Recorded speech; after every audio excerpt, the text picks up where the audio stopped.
and I will try to fix you. The words superhero game. What comes to mind? Perhaps it's the grand feeling of playing your favorite costumed or caped crusader, harnessing all their powers that they naturally have from the beginning of the game because they have had ages of training and experience to deal with discovering the Earth. Gotham Knights doesn't have that. Maybe it's the retelling of popular comic storylines and narratives between superheroes and their strife, here for us to enjoy in our video game with an appropriate tone to match. Gotham Knights doesn't have that. Okay. What about painting the stunning visuals and backdrops of the cities our faithful few find themselves in with fantastic animation and motion to follow our protagonists as they fly, glide, or swing their way across the city they swore to protect? Gotham Knights has that, kinda, when it actually can run at an acceptable number of frames per second, and if you close one eye, it does resemble the Gotham we know from the Arkham series. Okay, so it has a few flaws. Is it at least an action game? What do you mean it's not an action game? You made a looter RPG. I am a superhero. Why am I compelled to level up to beat a damaged sponge enemy? Where's the fun in this gameplay loop? Why should any thug in all of Gotham take me seriously if they can just be a level 60 mafia boss and wreck my ass? Okay, rant over. Let's start the video properly. Warner Bros. Games Montreal had already raised a few eyebrows when it was hinted at in interviews prior to the game's release that it would gravitate towards multiplayer experiences and RPG elements. While adding RPG elements to an action game is not necessarily a bad thing, it does feel like a bizarre mechanic to add in a superhero game. If RPGs are all about progression and strengthening a character, why add that to a game whose protagonist should already be super strong, super fast, super anything? Sure, the Arkham games had mechanics of improving your weapons, combat and other qualities, but here's the thing. Batman was not struggling to fight any grunts at any point in the game. The fact is, taking on 50 thugs even at the beginning of the Arkham trilogy felt doable. That's just not the case, as you probably have deduced in Gotham Knights. And maybe it's just because these days every single AAA game out there feels compelled to add RPG mechanics, even though a lot of the gamer community is screaming, do not do this, just keep things simple. But there's an even more glaring problem that emerged from this, and that is traversal through the game world. It might seem minor at first, but think about it. Some of the best superhero games in the modern age have had fantastic motion, seamlessly integrated with the character, and perfectly capturing the visuals of the game.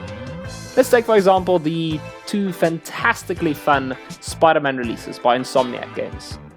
Web swinging through New York City while passing famous landmarks, have pedestrians on the street shout things at Spidey while the East Coast sunset hits those dulled windows of the skyscrapers at just the right angle, is easily a highlight.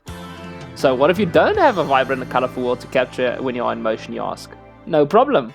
Arkham games captured Batman traversing Gotham in the most excellent way possible. The black of his cape outstretched as he glides and descends onto the streets, with the raindrops sliding down the back of that material as the lightning flashes would splash glimpses of his silhouette down on the ground, sending any thug within the vicinity cowering away. It's just, they did it so well with so little color, just proving that you can do it with anything as long as it matches your tone. So motion in a superhero game is far more than just a means of expression. It can complement your tone, it can complement your themes, and sometimes even the narrative if how you're traveling is directly impacted by what's happening in the story. Like if you have to go under the cover of night, or if you're gravely injured and you can move only that fast, or it's just something to surprise a supervillain, some sort of tactic, and other things. But Gotham Knights traversal has just not really sold motion all that well.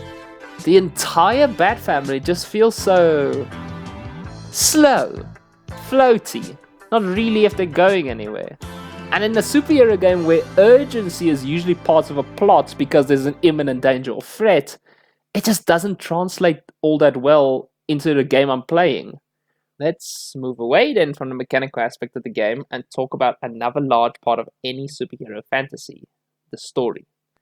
Similar to superhero movies, a lot of video games directly derive the stories they want to tell from the most popular, well-received comic book storylines and richly written characters.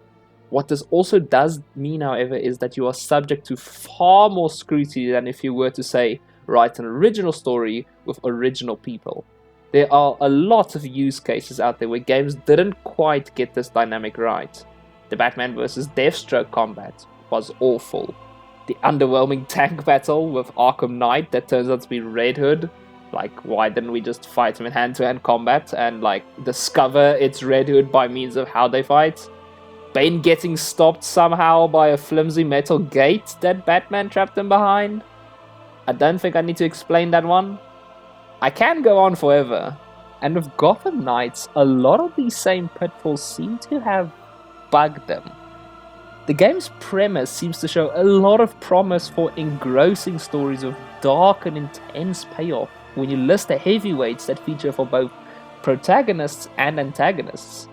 You have not only the Court of Owls, but also the League of Assassins wrestling for control over Gotham. Two of the most dangerous shadow organizations probably in all of comic books, in both Marvel and DC. Their power and influence have been stated multiple times. This should be a serious threat. On top of this, Batman is dead. Like, no plot armor, no Nightfall Protocol. He is fully dead at the beginning of this game. This means that despite the noble decision of our heroes to form the Gotham Knights to protect the city as a team, Gotham is now more than vulnerable than ever. And this might truly be the darkest timeline.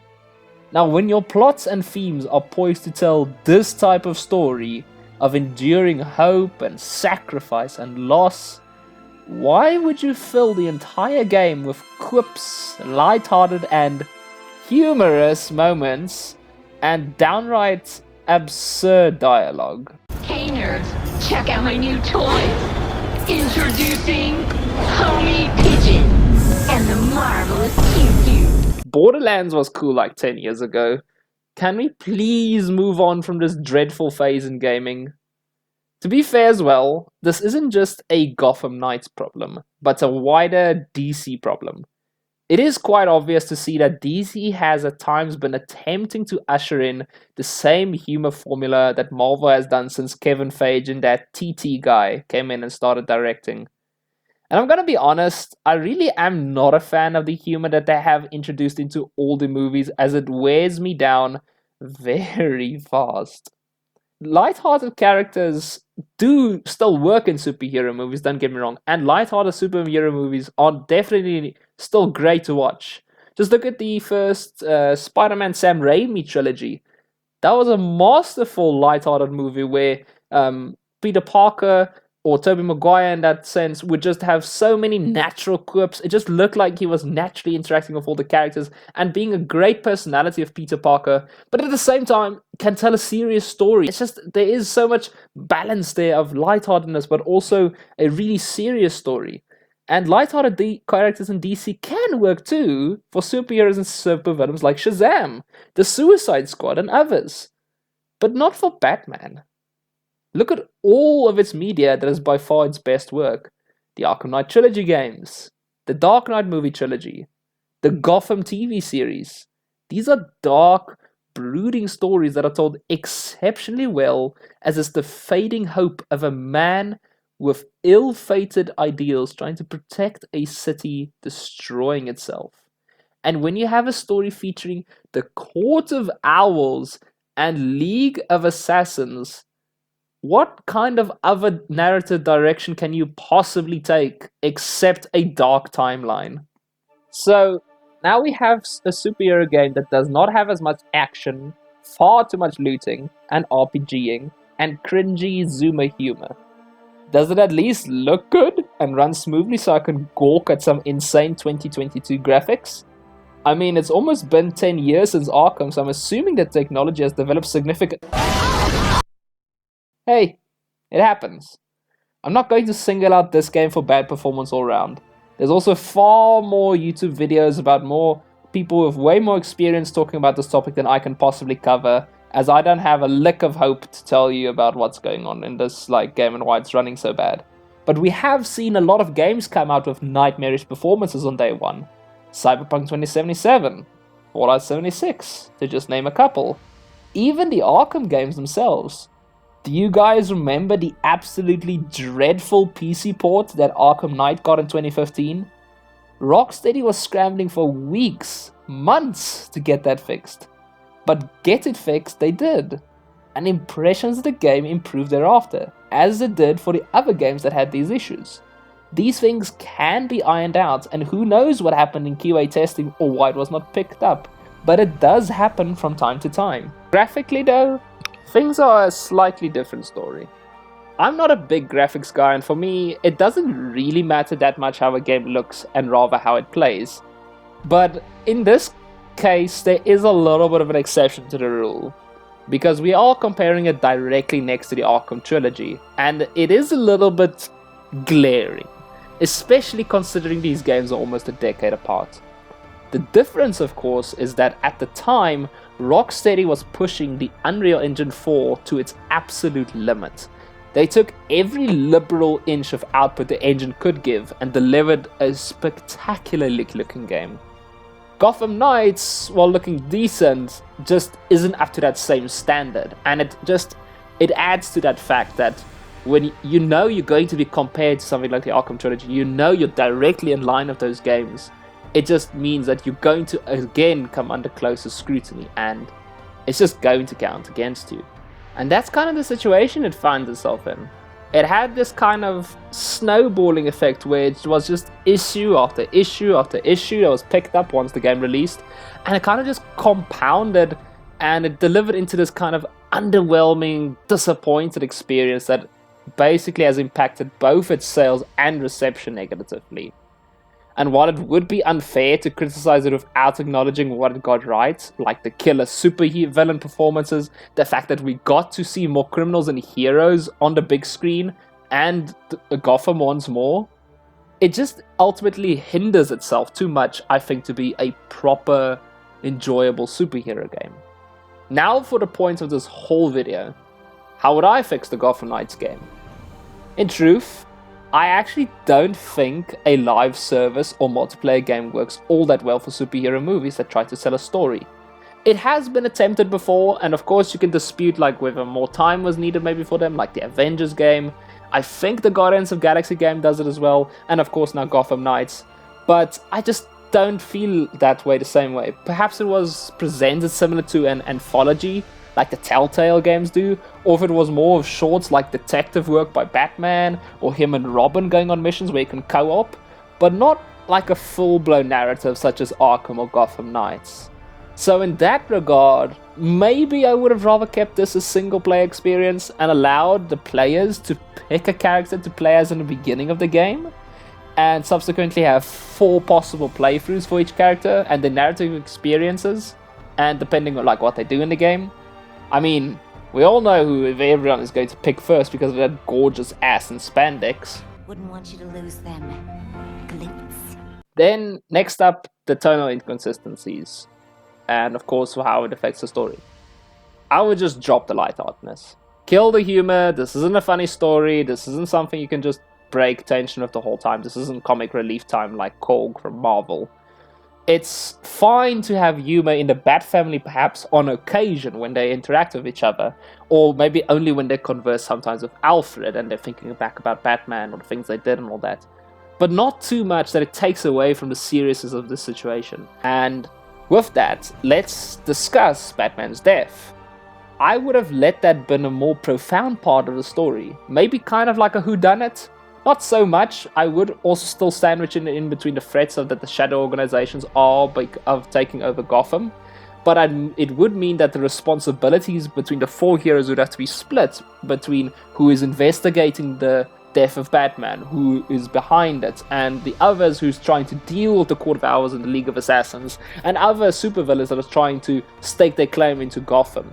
And I think a cooler payoff maybe at the end of all this would have been, because we do have this whole twist with the League of Assassins turning against the Gotham Knights and Talia al Ghul and everything, but I think a cooler payoff would be discovering that maybe the killer was Damian Wayne. Because, as we all know, he's had a long affiliation with the League and his mother Talia al Ghul. He's harbored a lot of animosity for his siblings like Nightwing, Red Hood, and Robin. Hell, he killed one of them in one of the comics, and I can't even remember which one, but he killed him.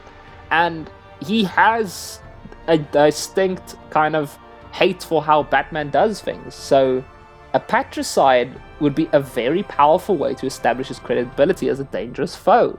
I mean, he'll be forever known as the guy who killed Batman. And that's truly the darkest timeline. And you can have this standoff between them, and maybe in the end of the game, you have this profound choice of either you kill Damian Wayne, or you take him to Arkham Asylum. Obviously, harkening back to a choice that Batman would naturally make, to have his thing about no killing and honor and that, or just deciding, no, this criminal's life, you know, I gotta end it once and for all, going something in the route of like what Red Hood would normally do. And yeah, I think that would just have been such a more profound kind of spin on the story, and as well paying homage to the comics.